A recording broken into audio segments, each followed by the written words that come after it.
1620년은 미국 역사에 있어서 가장 중요한 해입니다.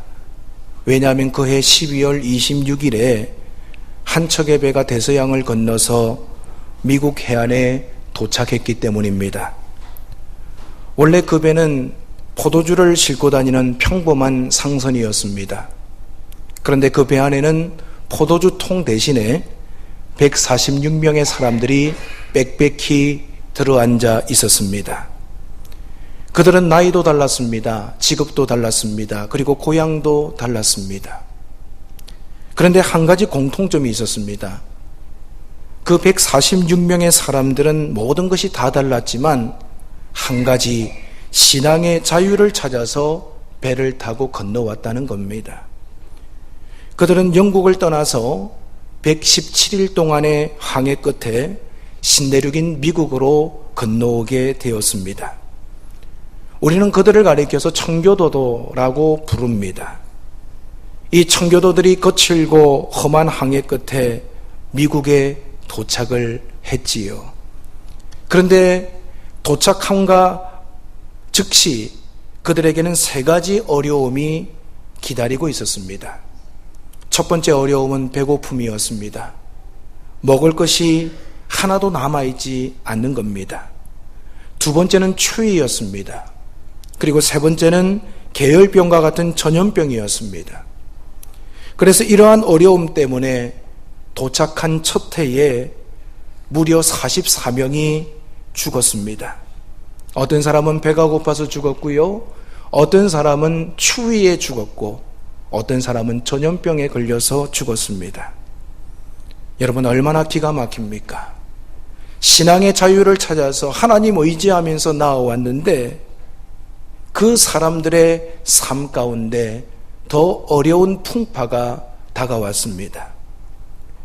우리가 그들을 객관적으로 볼 적에 아무런 소망이 없어 보이지요.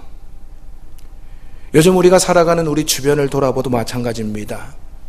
사는 것이 너무너무 행복합니다 라는 소리를 듣기가 힘이 듭니다. 모든 사람들이 살기 어렵다고 하소연하고 있습니다. 현재 우리나라 기업과 개인과 정부의 부채 총액이 어느 정도 되는지 봤더니 3,000조 원에 육박하고 있다고 합니다. 그러다 보니 여러분, 서민들의 삶이 얼마나 팍팍하겠습니까? 그러다 보니 사람들의 삶이 어려워지면서 나도 다른 사람도 불평하는 경우가 많이 있습니다. 삶이 어려워지니까 불평하는 것 당연하다라고 생각할 수도 있습니다. 그런데 여러분, 형편이 어려운 사람만 불평하는 것이 아니라 생활 수준이 상당히 높은 사람들까지도 그 불평의 대열에 함께 속해 있다는 것을 우리는 알고 있습니다. 이와 같이 불평으로 가득 찬 세상에서 누군가를 향해 진심으로 감사합니다 라고 말하는 사람을 찾기가 어렵습니다. 사람들은 행복하지 않기에 감사할 수 없다고 말합니다. 그런데 교회는 현실에 맞지 않게 항상 감사하라고 가르칩니다. 어떤 분들이 볼 적에 참 교회가 현실 감각이 없구나, 그래서 감사를 가르치고 있구나 라고 생각하실 수도 있을 겁니다. 아니면 교회가 사람들에게 감사하지도 않은 것을 감사하도록 체면을 걸고 있지는 않는가, 그렇게 생각하시는 분들도 있을 겁니다. 그런데 여러분, 교회가 여러분들을 향해서 감사를 가르치는 이유가 무엇입니까? 그 이유는 단 한 가지, 감사가 행복의 지름길이기 때문입니다.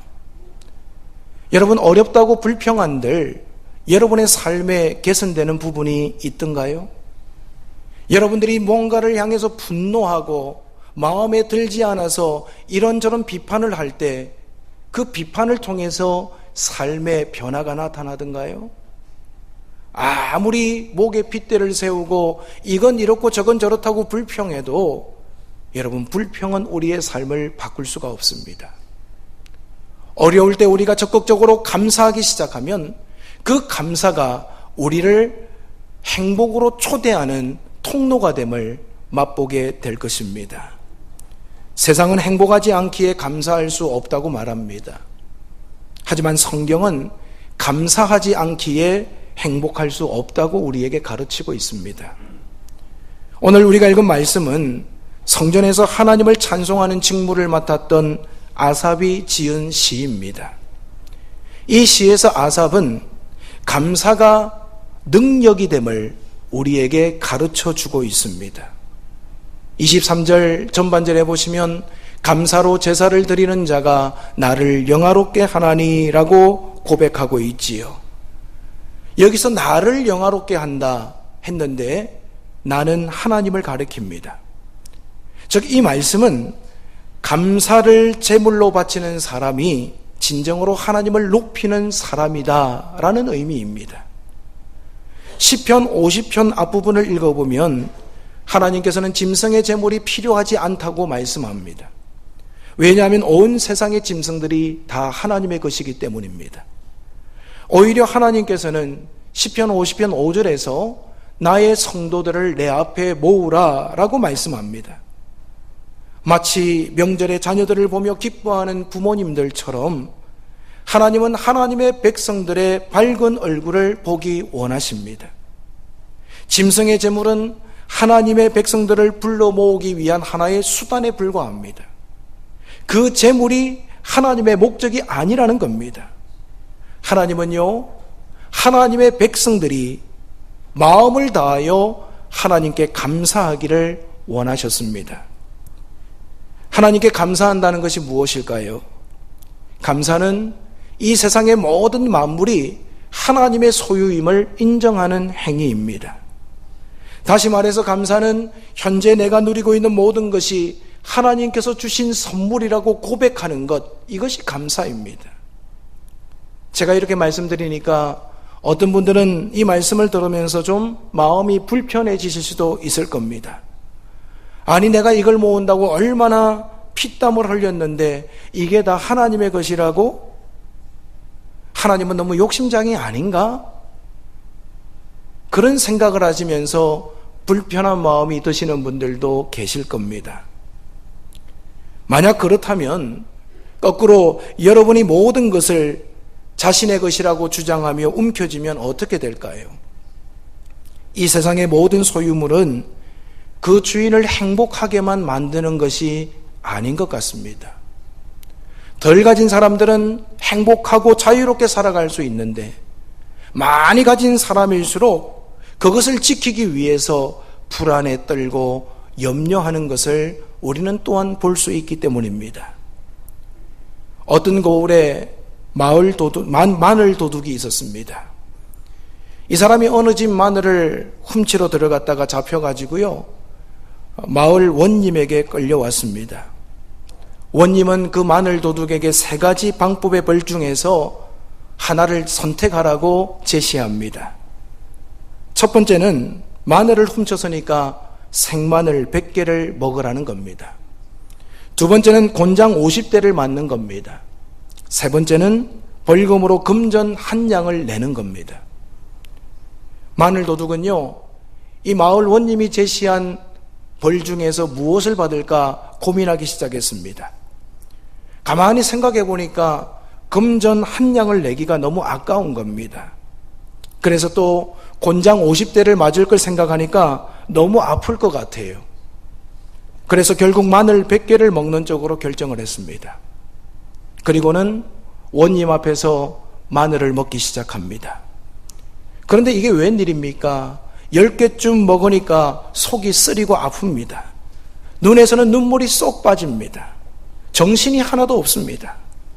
그래도 시작한 것이니까 먹어보자 하고 20개를 먹었습니다. 그런데 이제는 더 이상 마늘을 먹을 수가 없습니다. 그래서 원님께 이야기합니다. 원님, 제가 이제 마늘을 못 먹을 것 같으니까 차라리 곤장을 맞겠습니다. 그래서 원님이 그래, 저놈 곤장을 쳐라 하고 명령을 했습니다. 1대를 맞고 2대를 맞고 15대를 맞았습니다. 죽을 것 같습니다. 그리고 좀 더 견디면서 20대를 맞았는데 엉덩이가 터져가지고 피가 납니다. 그리고 기절하고 말았습니다. 얼마 후에 이 마늘 도둑이요, 정신이 들었는데 그때부터 또 원님에게 사정합니다. 아이고 이제 곤장 막다가 죽을 것 같으니까 제가 벌금 내겠습니다. 그래서 벌금 금 한 양을 내고 풀려났다는 겁니다. 여러분, 인간이 지혜로운 것 같은데 참 어리석지요. 욕심이 내 마음속에 가득하면 결국 받을 고난 다 받고 풀려납니다. 받을 벌 다 받고 풀려나요. 받을 고생 다 받고 풀려나는 것이 우리 인생이라는 겁니다. 욕심은요, 우리를 더 큰 고통과 불행 속에 빠뜨립니다. 하나님께서 우리에게 감사를 요구하심은 모든 것이 하나님의 소유임을 인정하라는 뜻입니다. 하지만 우리를 향한 하나님의 감사 요구는 하나님께서 우리의 값비싼 소유를 탐내시기 때문이 아니라는 것을 깨달아야 합니다. 하나님께서 저와 여러분을 사랑하시고 저와 여러분에게 복 주시기를 원하십니다. 그런데 하나님께서 우리의 삶 가운데 복을 주시면서 우리에게서 가져가시고자 하시는 그 무언가가 또 있다라는 거예요. 그것이 뭐냐? 오늘 저와 여러분들이 힘겹게 짊어지고 있는 삶의 무거운 짐들입니다. 여러분, 살아가면서 마음이 무너져 내릴 때가 있지 않습니까? 어떤 문제를 만났을 때 이걸 어떻게 해결해야 될까 고민과 갈등에 붙잡힐 때가 있지 않습니까? 행복하게 살고 싶은데, 멋지게 살아가고 싶은데 오늘 우리의 삶을 넘어뜨리고 힘들게 만드는 무거운 짐들을 하나님은 우리를 대신해서 짊어지기를 원하십니다. 하나님은 우리에게 너의 인생의 짐을 내가 맡아줄 테니까 나에게 넘겨라. 이제부터는 내가 짊어져 줄게. 하나님께서는요, 우리로 하여금 그 짐을 떠안아 주시려고 우리에게 감사를 요구하시는 겁니다. 시편 68편 19절에 보면 날마다 우리 짐을 지시는 주 곧 우리의 구원이신 하나님을 찬송할지로다 라고 고백하고 있습니다. 하나님은 날마다 여러분의 짐을 지시는 분이심을 깨달으시길 바랍니다. 오늘 우리가 감사함으로 살아갈 때 나의 짐을 하나님 앞에 맡길 수가 있는 거예요.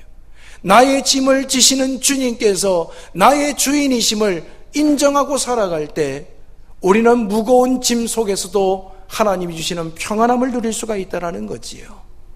마태복음 11장 28절에 보면 수고하고 무거운 짐진 자들아 다 내게로 오라 내가 너희를 쉬게 하리라 라고 말씀하셨습니다. 오늘 우리에게 참 쉼을 주시는 분은 우리 예수 그리스도이십니다.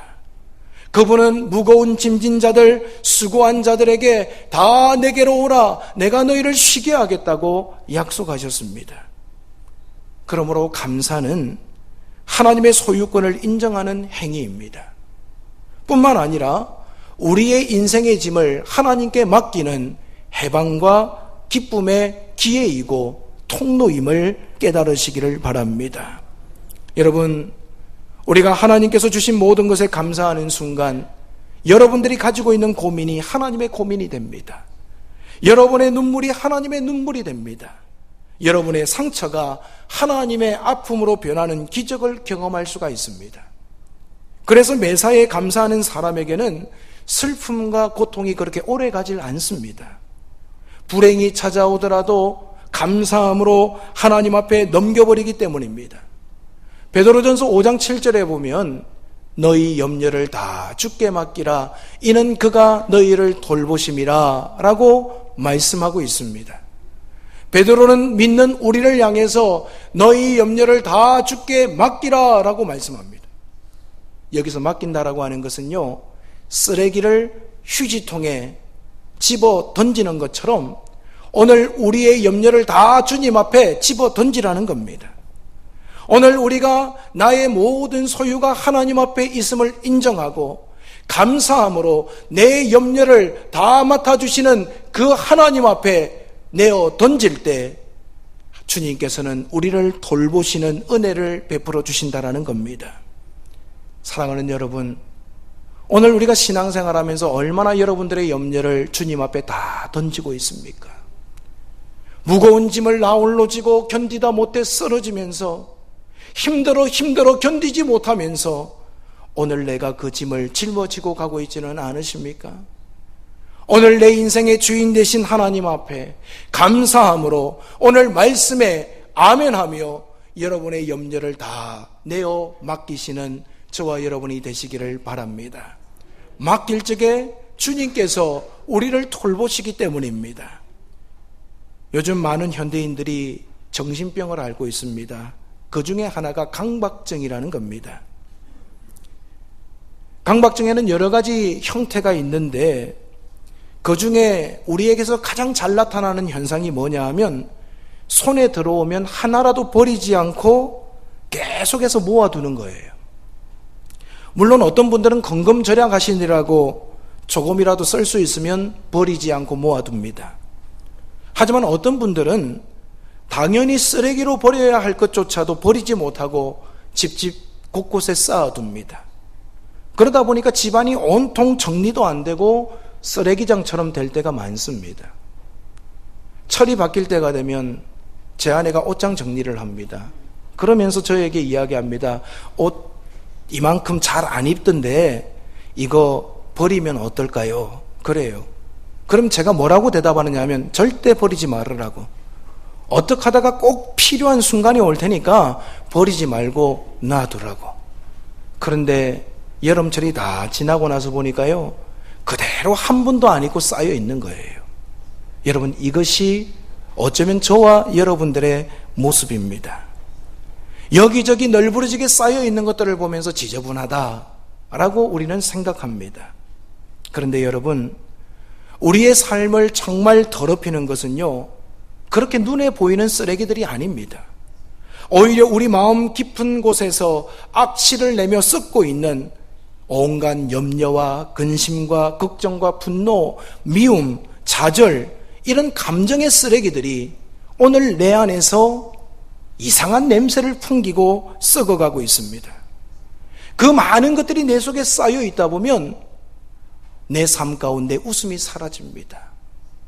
여러 가지 불평과 원망만이 우리를 끌어가게 된다라는 거지요.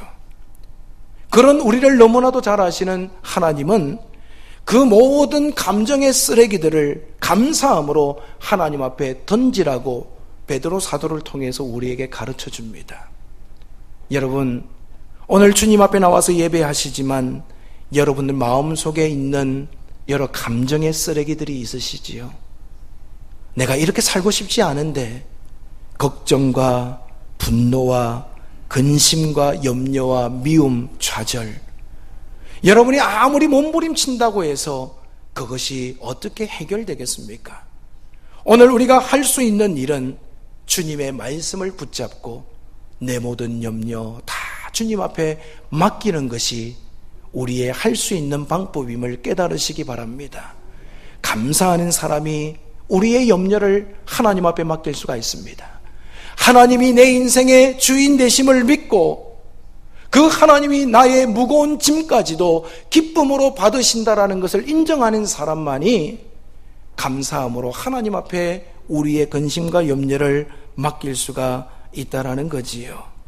사랑하는 여러분, 오늘 여러분들이 하나님의 모든 소유를 인정하고 하나님 앞에 감사함으로 우리의 문제와 염려를 맡길 때 우리의 삶은 더욱더 행복하고 빛나는 삶이 될 줄로 믿습니다. 오늘 23절 후반절에 보면 그의 행위를 옳게 하는 자에게 내가 하나님의 구원을 보이리라 라고 말씀합니다. 여기서 행위를 옳게 한다는 것은 자신의 삶의 소유권을 감사함으로 하나님께 넘기는 겁니다. 우리가 그렇게 살아가면 세상의 온갖 잘못된 유혹으로부터, 죄악으로부터 벗어날 수가 있습니다.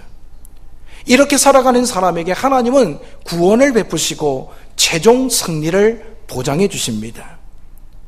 여러분, 우리도 살다 보면 하나님의 인도함 속에 있지만 여러 가지 어려움을 겪을 때가 있습니다. 어려울 때 여러분 감사하기가 쉽습니까? 아니면 불평하기가 쉽습니까? 불평하는 것이 어쩌면 우리 몸에 배어 있지요. 그런데 그 상황 속에서도 우리가 감사해야 될 이유가 있습니다. 그것이 뭐냐? 감사가 그 역경을 이겨낼 수 있는 강력한 무기이기 때문입니다. 아무리 비판하고 불평해도, 아무리 분노해도 삶은 바뀌질 않아요. 하지만 어려움과 불행 속에 있을 때 우리가 감사하기 시작하면 그 감사를 통해서 하나님의 역사가 나타나게 될 줄 믿으시기를 바랍니다. 감사하는 순간 하늘문이 열립니다. 감사하는 순간 기적이 시작됩니다. 감사할 때 하나님은 천군 천사를 동원해서 우리를 위하여 일하시기 때문입니다. 사랑하는 여러분, 여러분에게 어려움이 찾아올 때마다 더 많이 감사하시기 바랍니다. 더 크게 감사하시기 바랍니다. 더 많이 어려워지면 더 자주 감사하시기 바랍니다. 감사가 생명이고, 감사가 능력이고, 감사가 우리의 삶 가운데 역사하시는 하나님의 은혜의 통로이기 때문입니다. 감사하는 사람들은요, 날마다 오뚜기처럼 일어서게 됩니다. 완전히 인생이 끝났을 것 같은데도 감사하는 사람을 하나님은 이렇게 세워주십니다. 완전히 망한 것 같은데도 감사하는 사람을 하나님은 다시금 재기시켜 주십니다. 완전히 죽을 것 같은데도 감사하는 사람에게 생명을 보존하시는 하나님의 은혜가 임하게 됨을 믿으시기를 바랍니다. 오늘 우리가 삶의 과정이 중요합니다.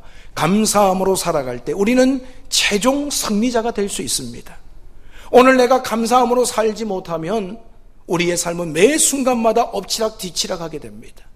하지만 지금부터 내가 감사하기로 결단하고 나의 호흡이 끝나는 그 순간까지 감사하며 살겠습니다.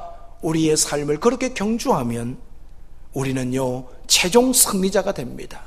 주님께서 우리를 최종 승리자로 세워주시고 그렇게 세워지면 무너뜨릴 사람이 없는 거예요. 사랑하는 여러분, 이번 한 주간 동안 여러분의 감사가 여러분 주변에 있는 많은 사람들에게 전파되고 아름다운 바이러스로 쓰임받는 역사가 있기를 간절히 바랍니다. 신대륙에 도착한 청교도들도 마찬가지였습니다. 그들에게는 이러한 믿음과 감사가 있었습니다. 비록 수많은 어려움이 눈앞에 있었지만 그들은 영국으로 돌아가지 않았습니다. 왜냐하면 오직 나의 힘이 되시는 하나님이 나와 함께 하신다는 사실을 믿었기 때문입니다. 그래서 그 하나님 한 분만을 바라보면서 어려움 중에도 기뻐했고 감사하면서 저들의 삶을 경주했습니다. 그리고 시간이 지나서 1년이라고 하는 시간이 흘렀습니다. 그들이 미국 땅에 도착해서 첫 번째 곡식을 거두어 드리게 됩니다. 그때 거두어 드린 첫 번째 곡식이 옥수수와 호박과 감자였습니다. 그들은 그것을 가지고 먼저 하나님께 감사 예배를 드립니다. 그리고 이웃인 인디언들을 초청해서 함께 기쁨을 나누었습니다. 그 축제가 바로 추수감사절이지요. 그 이후로 추수감사절은 성탄절과 함께 미국에서 가장 중요한 명절이 되었습니다. 결국 미국이 오늘처럼 부강한 나라가 된 것은 어렵고 힘든 상황 속에서도 하나님만을 의지한 믿음의 조상들이 있기 때문입니다. 그리고 그들은 어려움 속에서도 감사했고 하나님의 은혜를 기대했기 때문에 그 감사와 그 감사의 능력을 통해서 저들의 삶이 복받는 삶이 되었습니다. 오늘 저와 여러분들도 마찬가지입니다. 우리들의 상황이 어렵고 힘이 듭니다. 하지만 우리와 함께 하시는 하나님을 바라보면서 감사하는 여러분들이 되시기를 바랍니다. 저와 여러분들이 감사하기로 결단하고 감사하면서 살아갈 때 우리의 발을 사슴 같게 하사 높은 곳을 다니게 하시는 하나님의 영광을 경험케 될 줄로 믿습니다. 감사하는 자들에게 더 큰 복으로 역사하시는 하나님의 은혜가 여러분의 삶 가운데 임했으면 좋겠습니다.